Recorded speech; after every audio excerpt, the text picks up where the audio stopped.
15 जानेवारीला होणाऱ्या पुणे आणि पिंपरी चिंचवड महानगरपालिकेच्या निमित्तानं काही रस्ते बंद असणार आहेत. 14 जानेवारी सकाळी 6 ते 16 जानेवारी संध्याकाळी 7 वाजेपर्यंत पुण्यातील काही रस्ते बंद असणार आहेत. ते कोणते असणार आहेत जाणून घेऊयात. फिनिक्स मॉल मागचा रस्ता मारुती शोरूम जवळून सुरू होणारा ते सॉलिटियर बिल्डिंग निको गार्डन पर्यंतचा जो रस्ता आहे तो बंद असणार आहे. पुरम चौकाकडून टिळक चौकाकडे जाणारी वाहतूक बंद असणार आहे. न्यू इंग्लिश स्कूलकडून विसावा मारुतीकडे चौकाकडे जाणाराही रस्ता बंद असेल.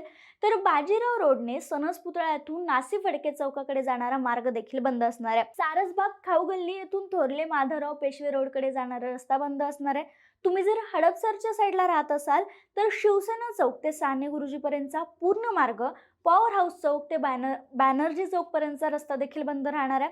तर संत कबीर चौक ते क्वार्टर गेट चौक देखील बंद असणार आहे. एडी कॅम्प चौक ते जुना मोटर स्टँड तसेच रोमोशी गेट ते जुना मोटर स्टँड इथले रस्ते देखील बंद राहणार आहेत.